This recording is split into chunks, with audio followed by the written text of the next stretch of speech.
마태복음 12장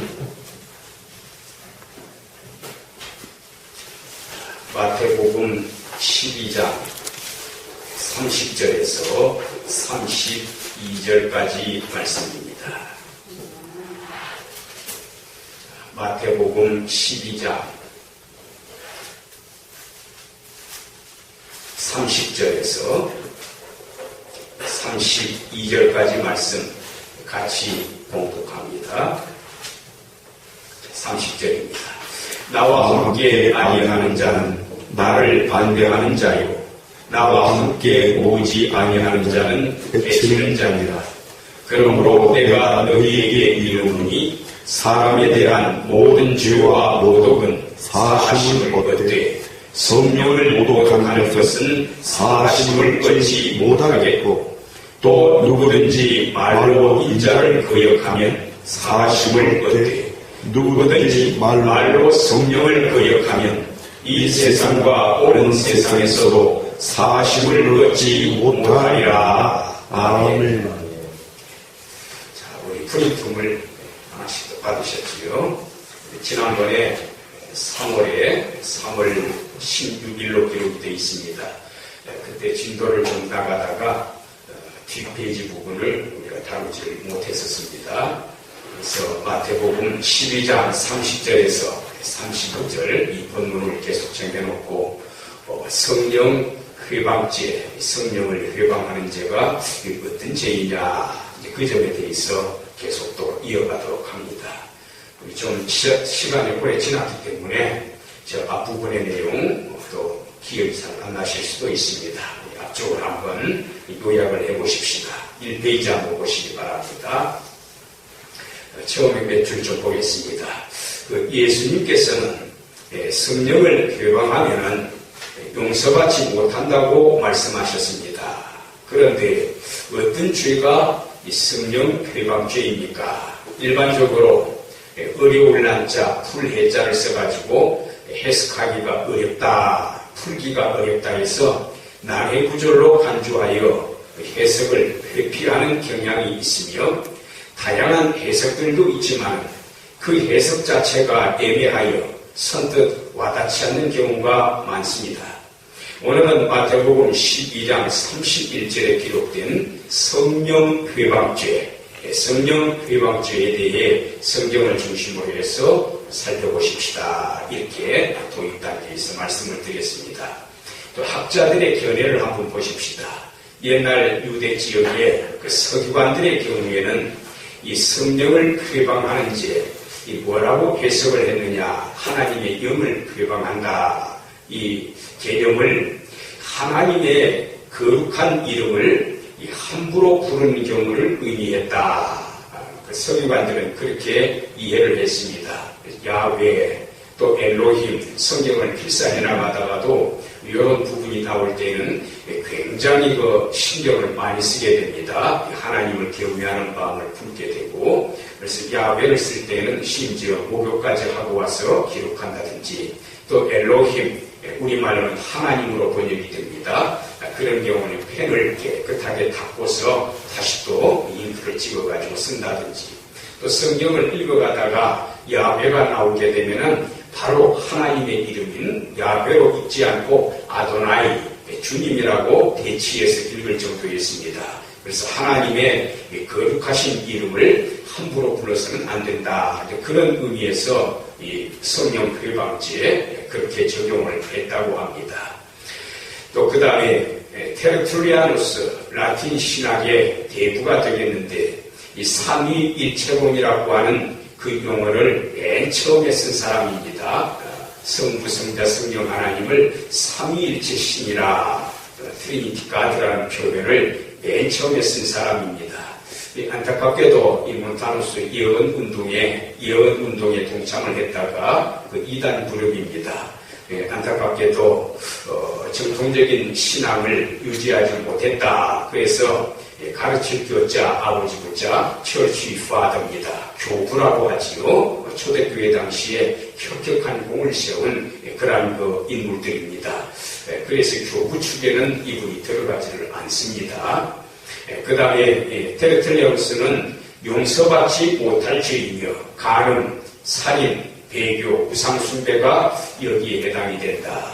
그러나 우리는 예수님의 피공로로 해서 어떠한 죄이든 원죄부터 해가지고 자범죄, 어떤 유형의 자범죄이든 다 용서를 받습니다. 그래서 이런 것들이 나중에 이제 가톨릭의 연옥교리를 탄생하게 하는, 그래서 지상에서 죄를 다 용서받지 못하고 씻어내지 못하고 연옥에 가가지고 또 별도로 죄값을 치루어야 되는 그런 그 신학 사상 단계까지로 연결이 되는 하나의 그 연결 고리점이 됩니다. 그래서 이러한 사상은 잘못된 거지요. 간음, 살인, 배교라 할지라도 우상숭배를 했다 할지라도 하나님께 회개하고 돌아오면은 하나님께는 다 용서받을 수가 있습니다.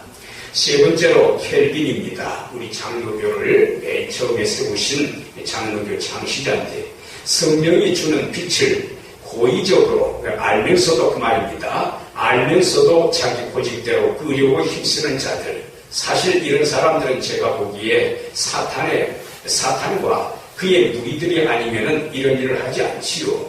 진정으로 성령 받아서 예수님을 주님으로 고백하는 사람에게는 이런 일이 일어날 수가 없습니다. 다시 말하면 사탄이나 범할 수 있는 죄다, 그런 의미로 보셔도 무방합니다. 이런 자들은 죄인에게 회심할 기회가 주어진 이 세상에서뿐만 아니라 끝날에도 용서를 받지 못한다, 결국 구원받지 못할 자를 두고서 이렇게 표현했습니다. 기독교 강요 3권 5장 7절에 기록되어진 말씀입니다. 또 화란의 그 유명한 보수주의 신학자 3대 20세기 3대 켈비니스트 중에 한 분입니다. 그래서 아브라함 카이파하고 또 헤르만 바빙크, 그 미국의 벤자민 B. 워필드, 이 3인방을 가리켜서 3대 칼빈주의 보수신학자로 꼽는데 그 가운데 이 헤르만 바빙크는 이렇게 말합니다. 어찌 보면 앞에 그 칼빈이 말씀한 내용하고 유사한 부분이 있어요. 앞쪽 부분에. 성경을 통해 분명히 하나님께서 계신 것을 알면서도 이거는 말이나 할 짓이지요. 우리 사람 중에서 성경을 통해 분명히 하나님을 알면서도 대신하는 자는 없습니다. 안 믿을 자가 없습니다. 하나님을 안다고 하는 것은 이미 믿는 사람이에요. 그러니까 이거는 타락한 천사에게 적용하면 좋을 듯한 내용입니다. 예수님이 메시아이신 것을 알면서도 우리 인간 중에서는 예수님이 메시아라는 것을 알면서도 대적할 자는 없습니다.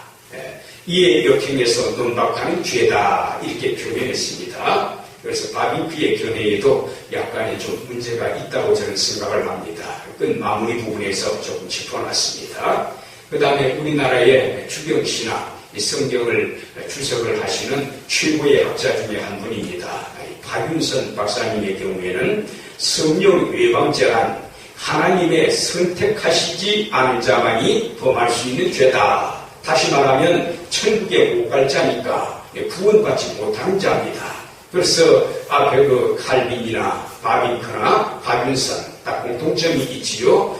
구원과는 거리가 먼 그러한 존재들에 대해서 성령 외방죄를 적용했다는 점에 공통성이 있다, 그렇게 볼 수 있겠습니다. 자, 그 다음에 성경에서 그 의미를 찾아보십시다. 우리 마태복음 3장 28절에서 30절 그 프린트물 한번 보시기 바랍니다. 그 이전에 공부를 했는데 조금 오래돼서 더 잊어버리셨을 것 같아요.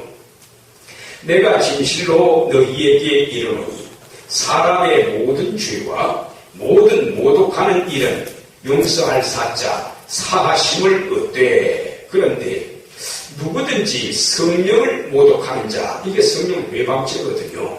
성령을 모독하는 자입니다. 성령을 모독하는 자는 영원히 사하심을 얻지 못하고, 그러니까 저 앞에 칼빈이라든가 바빙크라든가 박윤선, 바로 이런 분들이 말씀을 한 구원과 상관없는 자들을 의미하는 거지요. 영원히 용서 못 받으니까 구원이 없는 겁니다. 영원한 죄가 되느니라. 그 죄를 용서 못 받습니다. 이는 왜냐하면 이유를 말하고 있습니다. 이는 그들이 말하기를 더러운 귀신이 들렸다 하니라. 예수님을 보고서 예수님에게 더러운 귀신이 들렸다. 그래서 내가 무슨 기적도 베풀고 또 예언도 하고 선지자 노릇도 하고 그러는 거 아니냐. 그래서 귀신의 수종을 드는 자라. 그렇게 예수님을 모독을 했습니다. 바로 이처럼 예수님을 가리켜 더러운 귀신이 들렸다고 모독을 하게 되면은 그것은 바로 성령을 모독하는 죄다. 성령 위반죄에 해당이 됩니다.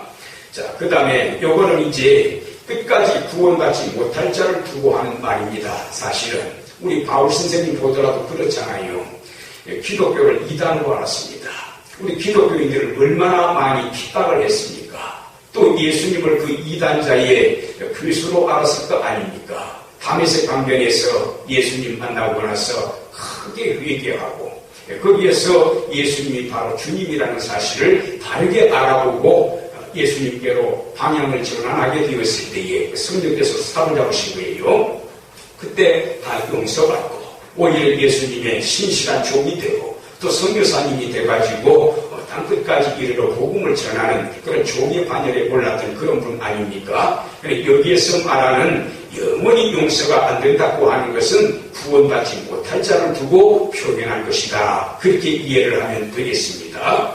자, 두 번째 히브리서 6장 4절에서 6절 부분입니다.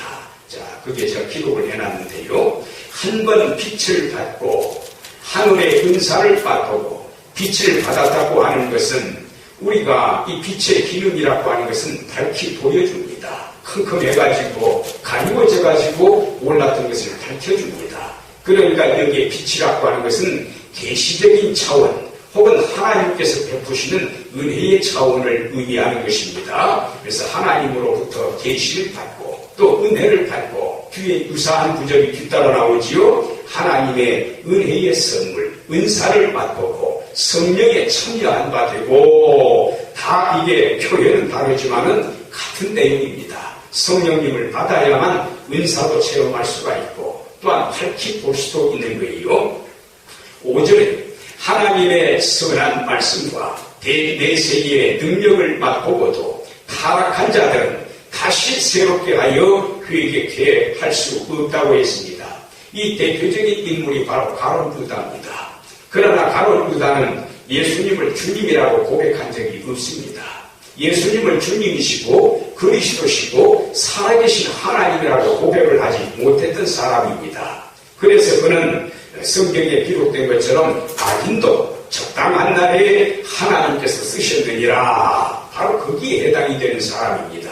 이 가룟 유다도 마태복음에 보게 되면은 다른 11명의 제자들과 똑같이 귀신을 쫓아낸다든지 병을 고치다든지 그 은사를 받고 파송이 되었던 사람입니다. 가룟 유다도 실제로 그 일을 했던 겁니다. 가룟 유다가 천국 지옥 안 믿었겠어요? 다 아는 사람입니다. 아브라함의 후손입니다. 그러나 문제는 성령의 감동을 받지 못해서 하나님의 선택받은 백성이 아니기 때문에 예수님을 끝내 믿지 못하고 자살을 해버린 불쌍한 사람이지요. 이런 사람은 구원을 받을 수가 없습니다. 바로 이런 사람에 대해서 6절 끝부분에 뭐라고 했습니까? 하나님의 아들을 다시 십자가에 못 박아 드러내놓고 욕되게 함이라. 이런 엄청난 죄를 범한 겁니다. 예수님을 모독한 죄이요. 예수님은 십자가에 한 번만 죽으시면 됩니다. 이 땅에 사람의 모습으로 오신 것은 하나님의 아들이니 사람의 모습으로 오셔서 인간의 죄를 짊어지시고 죽으신 것이기 때문에 예수님의 생명의 효과는 무한한 것입니다. 두 번, 세 번 죽는 것이 아니라 한 번 죽으심으로 만족하다는 말씀입니다.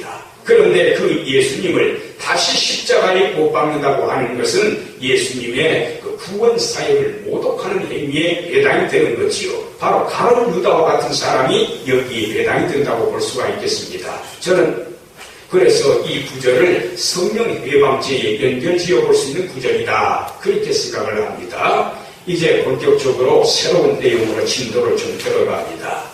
자, 히브리서 10장, 히브리서 10장 한번 펼쳐보시기 바랍니다.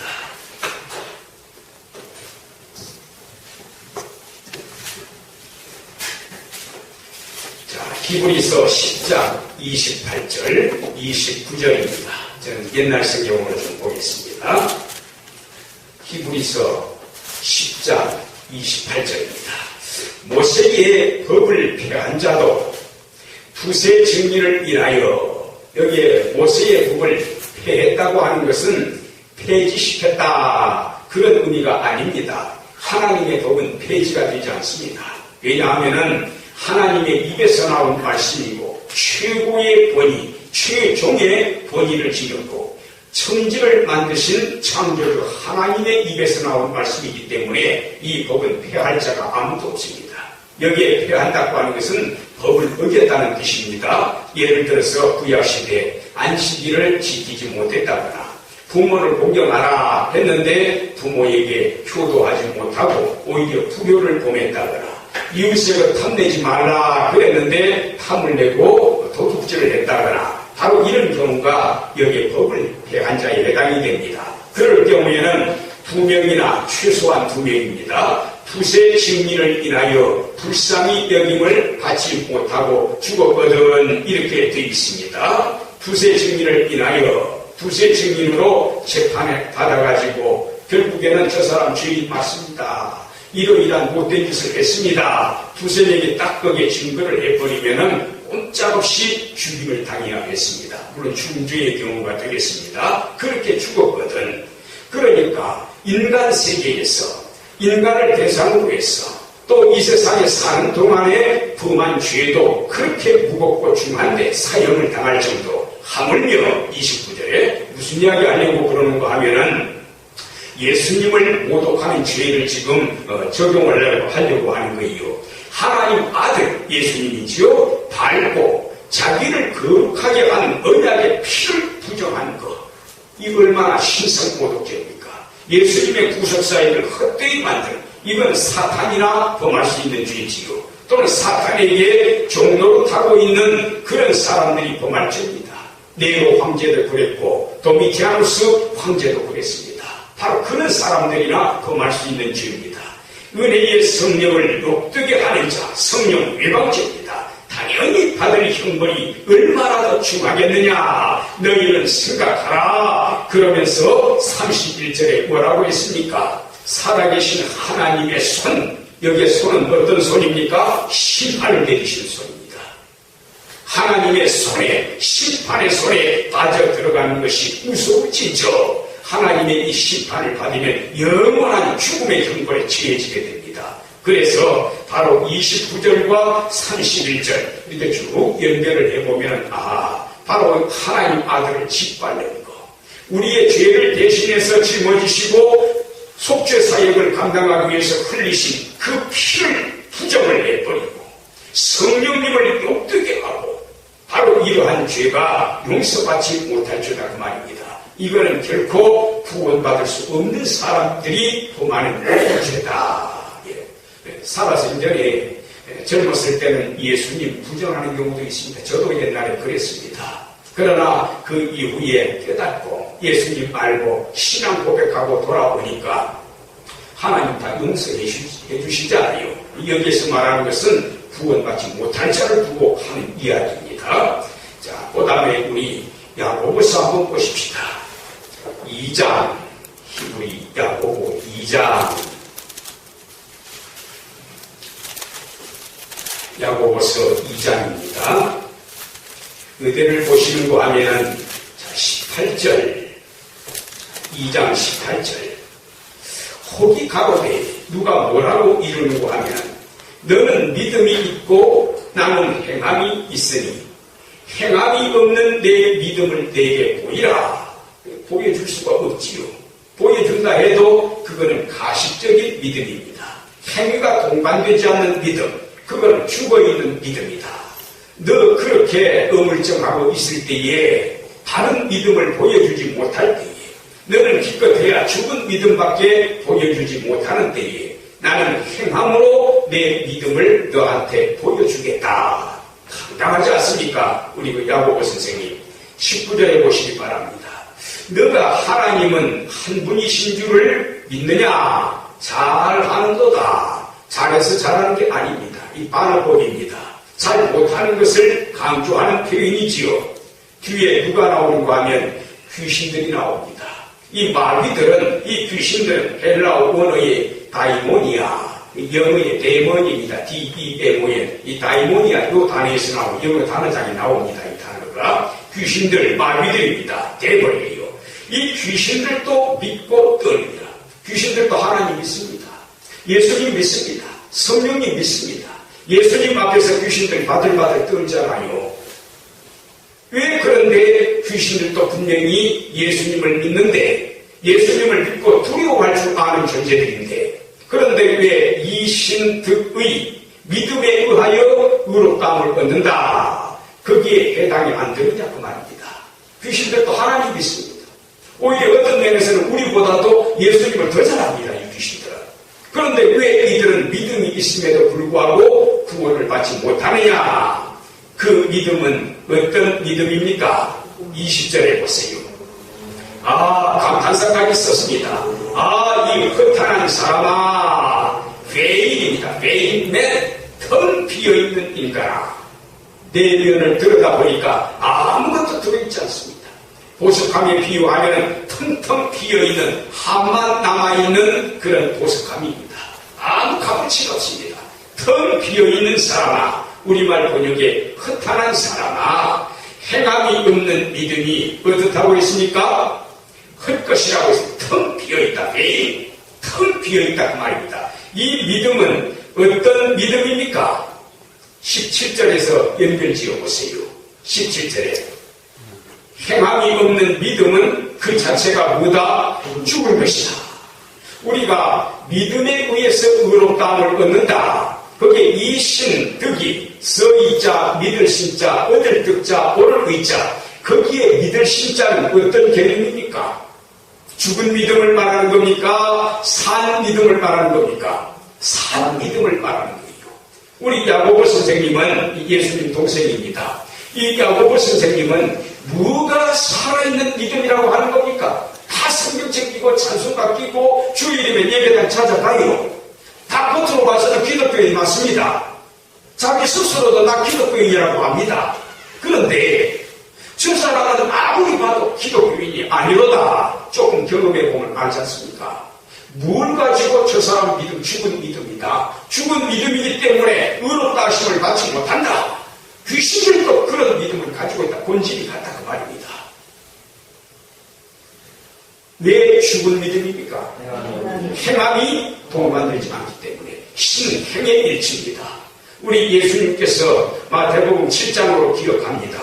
나도 주여 주여 하는 자마다 다 천국에 이를 것이 아니요 어떠한 자?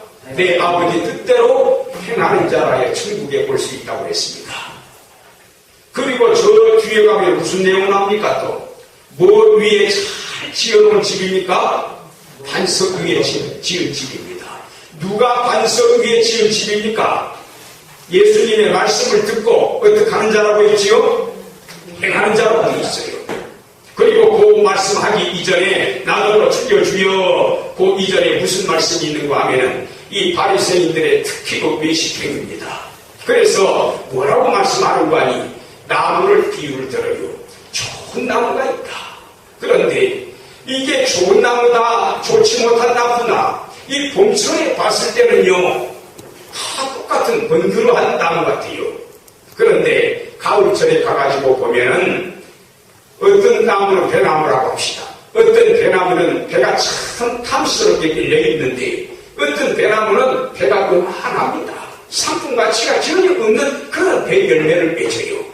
그러면 봄에 봤을 때는 똑같이 보였지만은 가을에 물 보고 이거는 좋은 나무고 이거는 쓸모가 없는 나무다. 뭐 보고 알 수 있죠?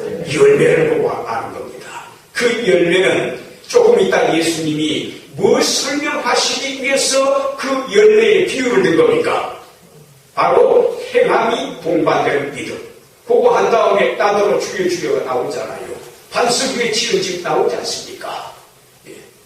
자, 그러면은 여기 다시 야고보서 2장으로 한번 보도록 합니다.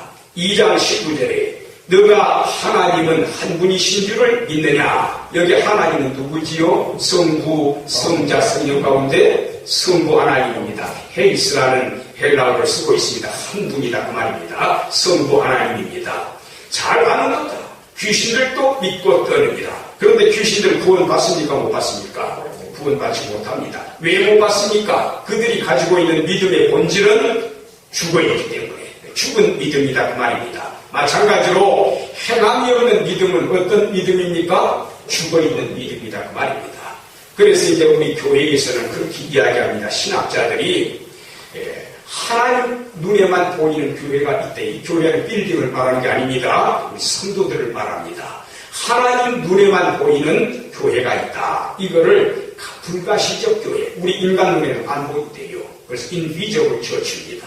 비디오 할 때도 비입니다. 비드가 바로 비스. 그래서 이거 보인다. 그런 의미예요. 화면과 관련되는 내용입니다. 인비저블이니까 눈에 보여질 수 없는 바로 그러한 교회다. 인비저블 처치. 그 누굴 말하는고 하면은 하나님만 볼 수 있는 교회. 하나님만 아시는 교회. 바로 그런 사람이 구원을 받습니다. 그런데 불가시적인 교회, 가시적인 교회가 있습니다. 사람 눈에 다 보여요. 저 사람 이쪽 교인 맞습니까? 아유, 우리 교인 맞습니다. 아무개 집사님입니다. 다 알 수 있는 성도들입니다. 그런데 100명이 출석을 했을 때에 10명 정도는 예를 들어서 구원받지 못할 자도 있습니다. 90명만이 구원받습니다. 그 10명은 정말로 예수님을 믿는 믿음으로 교회를 출석하는 게 아닙니다. 죽어있는 믿음이지요. 가룟유다와 똑같은 사람입니다. 그래서 그런 경우에는 우리 인간은 함부로 판단할 수 없으니까 100명이 출석하면은요, 100명 전체를 통틀어서 가시적인 교회, 비저블 처치라고 합니다. 그러나 그 가운데 정말로 구원받을 90명 있지 않습니까? 이건 하나님만 아십니다. 그 90명에 대해서는 인비저블 처치, 불가시적 교회라고 합니다. 그러니 여기에 죽어있는 믿음을 가진 자는 구원받지 못하지요. 바로 이런 사람들이 더 많은 주의에 해당이 되는 겁니다. 바로 성령 외방죄를 이 구원받지 못할 자, 여기에다 한번 제가 또 적용을 해보는 겁니다. 그래서 신행이 일치되지 않는 자. 우리가 또 신행이 일치되지 않는다고 하니까 거창한 것을 생각하려고 합니다. 간단한 예가 나와 있어요. 15절 한번 보시기 바랍니다. 15절에 만일 형제나 자매가 헐벗고 일용할 양식이 없는데 너희 중에 누구든지 그에게 이르기를 주면서 이 말하면 괜찮은데 주지도 않으면서 평안히 가라, 더욱게 하라, 배부르게 하라, 기도 열심히 해라, 하나님께서 도와주실 거야 하고 그 몸에 쓸 것을 주지 아니하면 무슨 유익함이 있겠느냐 그 말입니다. 이런 믿음이 바로 17절에 어떤 믿음입니까? 행함이 없는 믿음. 이 믿음을 가르쳐서 무슨 믿음이라고 하죠? 죽은 믿음이다. 이 죽은 믿음은 이신 득이할 때 믿을 신에 해당이 안 된다 그 말입니다. 의롭다 칭함을 받지 못하는 겁니다. 자, 그 다음에 요한 1서 한번 펴보세요. 요한 1서 4장 뒤로 좀 더 넘기면 됩니다. 베드로 전후 요한 1, 2, 3 요한 1서 4장 펴보십시다. 4장 1절 한번 보세요. 사랑하는 자들아 영을 다 믿지 말고 오직 그러나 영들이 하나님께 속하였나 시험하라. 여기에 영은 뭘 말합니까? 영을 다 믿지 마라. 영들이 하나님께 속했나 시험해라. 여기 영은 뭐지요? 여기 영은 뭡니까? 조금만 더 읽어보면 나옵니다. 1절 후반부에 누가 세상에 나왔다? 거짓 선지자. 우리 사람들을 말하는 겁니다. 이 사람이 정말 바른 선지자인가? 아니면 거짓 교사인가? 이단자인가? 그거를 잘 테스트해보라고 말입니다. 시험해보라고 말입니다. 여기 영은 천사로서의 영을 말하는 게 아니고 혹은 마귀를 말하는 것이 아니라 우리 인간 존재를 말합니다. 그 영들 가운데 누구는 다른 선지자도 있고 누구는 거짓 선지자도 있더라. 그러니 잘 시험을 해보라고 말입니다. 하나님께 속한 영은 누굽니까? 참 선지자가 되는 거지요. 참된 교사가 되는 겁니다. 그러나 하나님께 속해 있지 않는 그러한 존재는 거짓 선지자가 된다고 말입니다. 우리를 유혹해서 걸려 넘어지게 하는 이단자들이지요. 자, 그러면 여기에 거짓 선지자가 누굽니까? 뭘 가르치는 사람입니까? 2절에 하나님의 영은 이것으로 알지니 이 사람이 진짜 선지자인가 가짜 선지자인가 어떤 존재인가 어떻게 시험해 볼 수 있습니까? 아까 위에서 하나님께 속했나 시험하라고 했잖아요. 여기에 뭐로 시험하는 겁니까? 2절에 예수 그리스도께서 뭐로 오신 거? 육체로 오신 것을 시인하는 인정하는 그 사람이면은 누굽니까? 이 사람은 참 선지자다 그 말이에요. 하나님께 속한 사람이다 그 말입니다. 지금 이단자들이 얼마나 많이 날뛰고 있습니까? 자, 예수님께서 육체로 오신 것을 부정을 해버리면 무슨 문제가 생겨나게 됩니까? 우리 복음의 핵심이 뭐지요? 죽으심과 또 부활입니다. 그러면은 예수님께서 육체로 오시지 않았다. 그러면 뭐가 설명이 안 됩니까? 죽으실 수가 없는 거지요. 예수님이 영체로 계시면 하나님은 안 죽습니다. 죽으면 신이 아니라고 했어요. 저지저등하시고 무소부지하시고 영원부터 영원까지 살아계시고 스스로 존재하시는 여호와이시고 바로 이게 하나님의 속성입니다. 예수님은 하나님이십니다. 그런데 예수님이 하나님으로만 계시게 되면 우리 인간의 죄를 전가받으시고 대신 죽으실 수가 있습니까? 없습니다. 영체가 손에 잡힙니까? 십자가에 못을 박을 수가 있습니까? 우리 인간의 죄를 짊어지시고 대신 목숨을 내놓으실 수가 있습니까? 피 흘림이 없은즉 죄 사함이 없느니라고 했어요. 예수님이 죽으시는 존재, 피 흘려 대신 내가 죽어야 할 일에 예수님이 죽으시기 위해서 인간의 몸을 입고 오신 겁니다. 근데 육체로 오신 것, 성육신, 이율성, 고기육, 몸신, 인카르네이션, 성육신 자체를 부정을 해버리면 예수님의 속죄 사역을 어떻게 이해하게 할 겁니까? 또 부활이라고 하는 것은 이미 뭐가 전제가 된 거지요? 죽음이 전제가 돼야 돼요. 죽어야 다시 사는 거 아닙니까? 살아있는 상태에서 부활이라는 말 못 씁니다. 죽었는데 다시 살아나셨다. 그때 부활이라는 말을 씁니다. 그러면 예수님의 성육신을 부정을 해버리면 죽으심도 설명 못하고 뭐도 설명 못하니까 부활도 성립이 안 되는 거예요. 그러면 성불이죄, 십자가의 죽으심과 부활 두 가지를 다 부정을 해버리면 결국 뭐를 부정해버리는 겁니까? 복음을 다 부정하는 거 아닙니까? 이런 이단자들이 대이단자죠. 하나님의 거룩하신 사역, 아들을 보내셔서 인간의 죄를 뒤집어 씌우시고 선택하신 백성들을 구원하시려고 했던 하나님의 구원 사역을 회방질하는 자들입니다. 하나님의 구속 사역을 헛되이 만들려는 자들이다 그 말입니다. 이 베드로 선생님 그래 말하잖아요. 우는 사자가 삼킬 자를 불을 찾는 것처럼 사탄이 삼킬 자를 찾고 있다. 택함받은 백성이라도 할 수만 있으면 그를 넘어지게 하려는 것이 사탄이다. 그렇게 말을 하지 않습니까? 하나님의 구속사역을 회방질하는 자, 이게 성령 모독죄입니다. 성령 회방죄. 자, 3절 한번 보십시다. 또 한 번 반복을 해요. 예수를 시인하지 아니하면 구체적으로 예수님의 뭐를 시인하지 않는 겁니까? 2절과 연결지으면 육체로 오시고 그걸 부인하는 것을 또 한 번 반복을 했습니다. 예수님이 육체로 오신 것을 시인하지 아니하는 그러한 사람들마다 하나님께 속한 것이 아니다.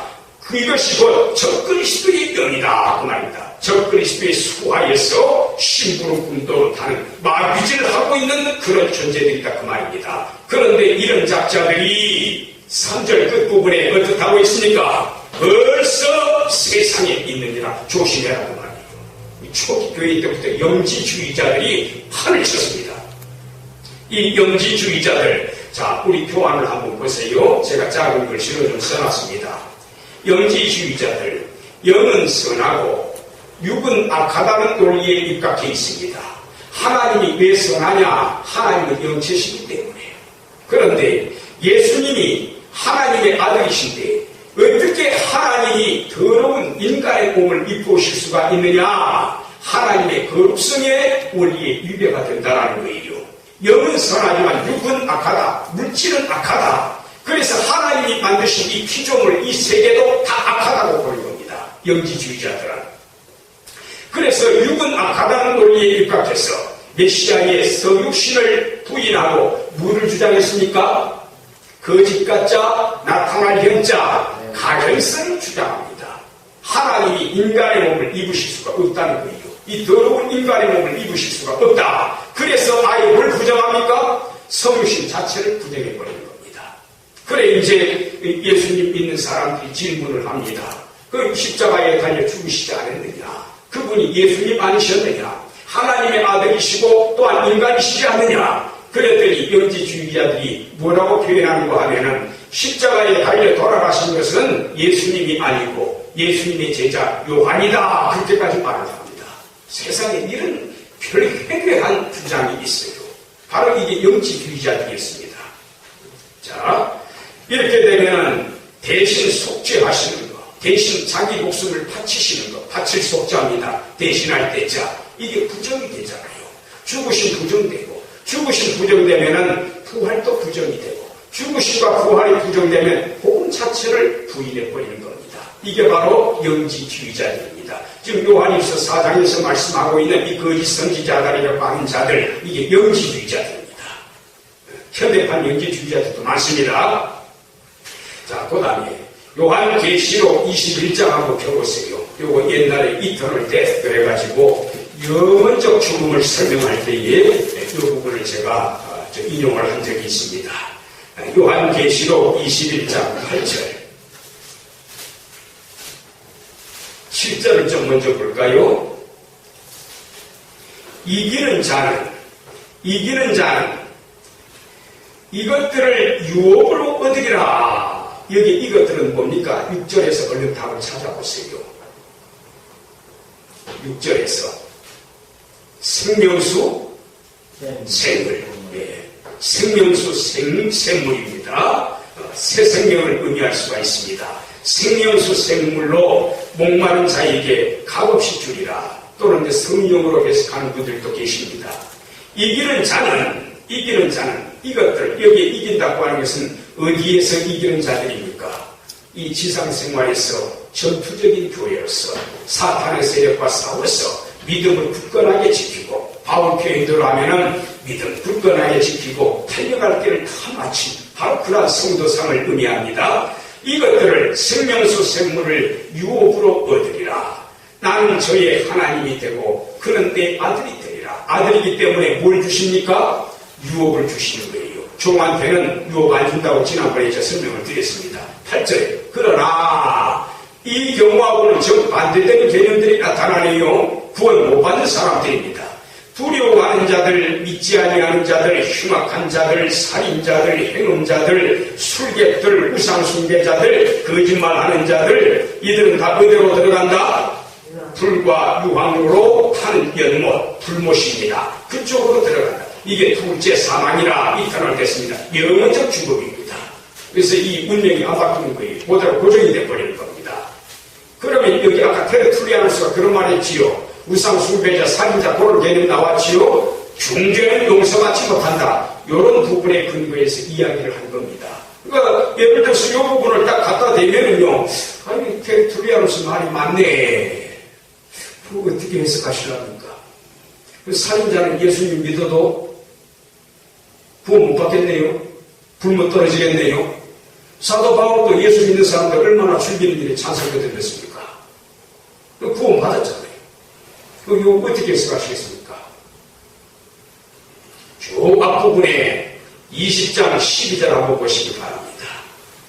20장 12절에 보시게 되면은 또 내가 보니 죽은 자들이 물론 대수하고 그 보좌 앞에 섰는데 책들이 펴있고 또 다른 책들이 펴졌으니 곧 생명책이라. 죽은 자들이 자기 행위를 따라 책들에 기록된 대로 심판을 받더라. 여기에 생명책이 나오지 않습니까? 이 생명책이 바로 누가복음 10장 20절에 이런 말씀을 합니다. 예수님께서 너희 마귀가 쫓겨난 것으로 기뻐하지 말고 너희 이름이 하늘에 기록된 것으로 기뻐하라 하고 있어요. 생명록을 말하는 겁니다. 여기에 명단이 기록된 사람만이 구원받아요. 하나님의 선택받은 자들이 이 책에 기록됩니다. 그러면 8절에 두려워한다, 믿지 않는다, 흉악하다, 살인자, 행음자 등등 이들은 불못으로 떨어진다고 했는데 이들은 누굴 말하는 겁니까? 뭘 전제하는 겁니까? 생명록에 기록되지 않은 자들을 말하는 거예요. 그러나 바울은 생명록에 기록되어 있었기 때문에 살인자라 할지라도 하나님의 용서를 받고 구원받은 겁니다. 그걸 도살자라고 했잖아요. 사도행전 9장 1절 2절에 나옵니다. 서로터라고 나와 있습니다. 푸주반이 도살자라고 말입니다. 스데반 죽일 때 증인 있었잖아요. 죽이는 일에 앞장서 성도들을 붙들어 매놓고 고문을 하겠어. 내 앞에 장사하지 않습니까? 그 입에서 예수님을 모독하는 말을 쏟아내린 장본인이 바오겠어요. 그도 용서받았지 않습니까? 아브라함 보십시오.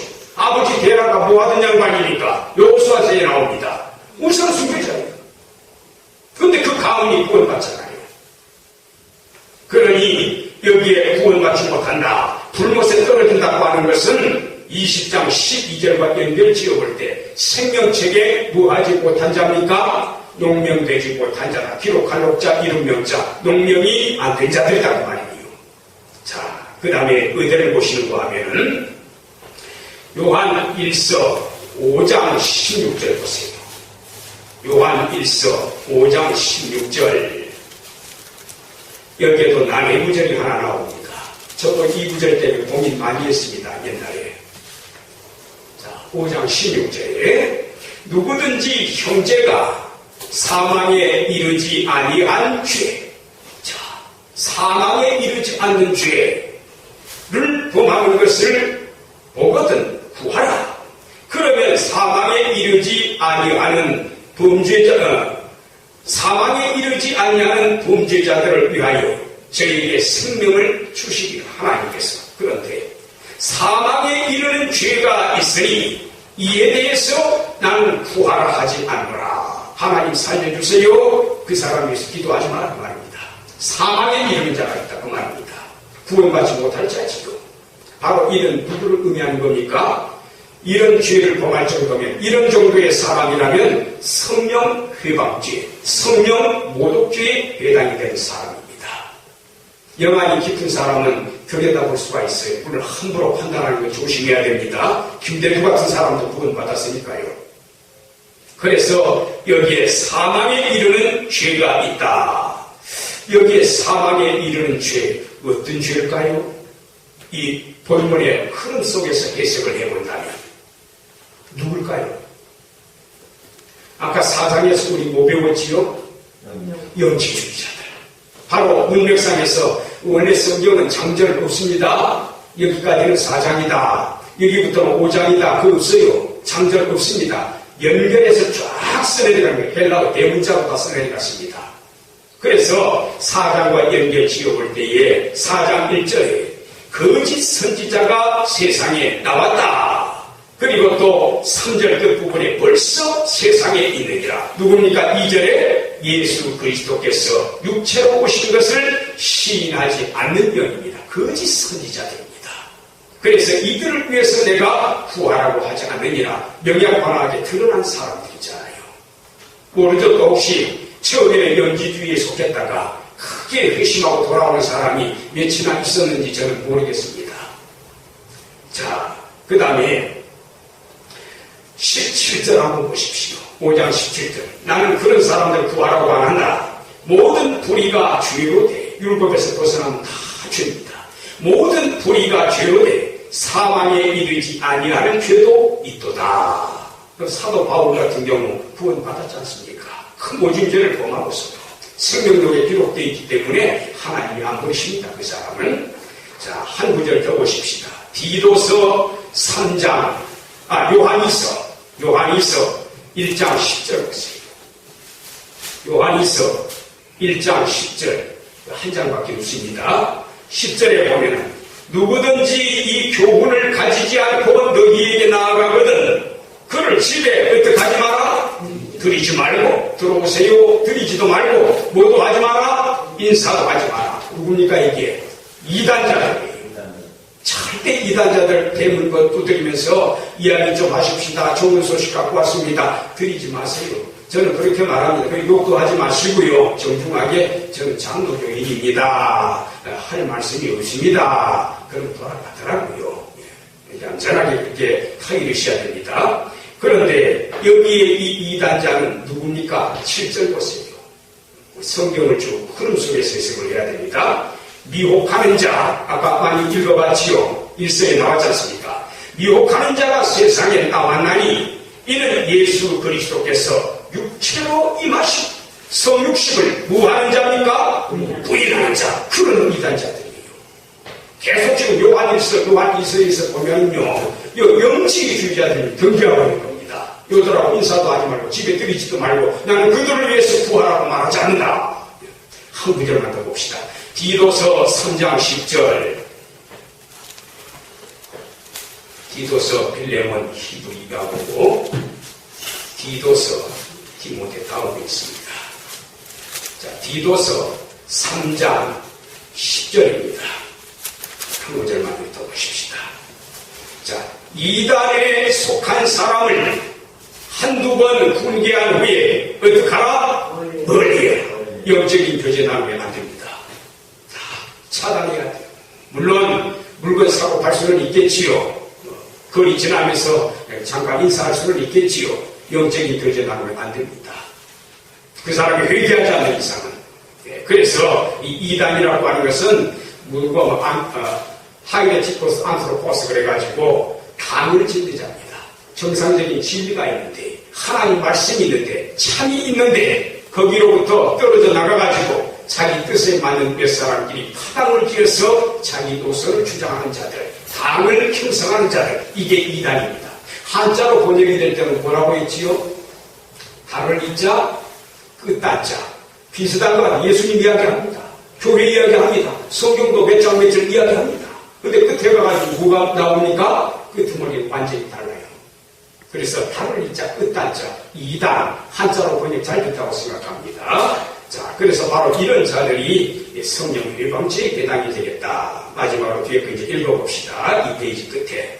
결국 성령 일방제는 구원과 관련 없는 영체들, 타락한 천사들이지요. 사람들에 대해서 적용되는 표현임을 알 수 있습니다.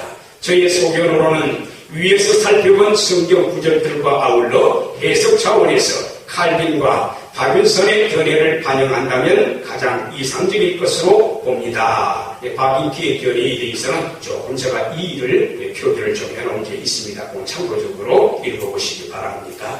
혹시 급한 질문 있으십니까?